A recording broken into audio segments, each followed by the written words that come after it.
ఇప్పుడు మీ రాజకీయ పార్టీ ఇక్కడ ఇది సమయం కాదు.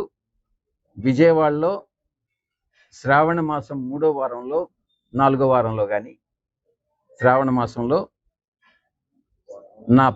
శ్రావణ మాసం పాత్రికేయ మిత్రులతో ఈ విషయాన్ని పాలు పంచుకోవడం జరుగుతుంది.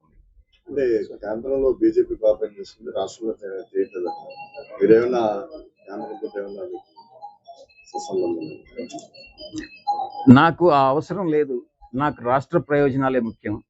రాష్ట్రంలో ఎవరు బాగా పనిచేస్తుంటే వాళ్ళు బాగా పనిచేస్తున్నారని చెప్తాను. రాష్ట్రంలో ఎవరు పనిచేయట్లేదో వాళ్ళు పనిచేయట్లేదని చెప్తాను. నాకు ఎవరి మీద ద్వేషం లేదు, శత్రుత్వం లేదు. రాజకీయాల్లో ఒకటే గుర్తుపెట్టుకోవాలి, రాజకీయంగా ప్రత్యర్థులు ఉంటారేమో కానీ రాజకీయంగా శత్రువులు అనేటటువంటి వాళ్ళు ఉండరు. ఎవరికి ఎవరు శత్రువులు కాదు, ప్రత్యర్థులు మాత్రమే. అంటే మీరు గతంలో మరి 10 ఏళ్ళు నేనే చెప్పాను ఆ ప్రశ్న. గతంలో 10 ఏళ్ళు ఏం చేశారని అంటే నేను కాదు కదా సీఎం. గతంలో 10 ఏళ్ళు ఎవరు సీఎంగా ఉన్నారో వాళ్ళని మీరు ప్రశ్నించండి, వాళ్ళ దగ్గర నుంచి జవాబులు సేకరించండి. అంటే నేను ఒక ఎంపీగా ఉన్నాను. ఇప్పుడు ఉండేటటువంటి ఎంపీలకు కూడా అదే రకంగా మిమ్మల్ని మీరు ప్రశ్నిస్తారా?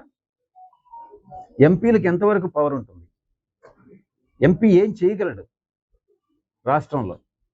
బయట ప్రపంచానికి తెలిసేది వేరే, లోపల రీజనల్ పార్టీస్లో జరిగేటటువంటిది వేరే.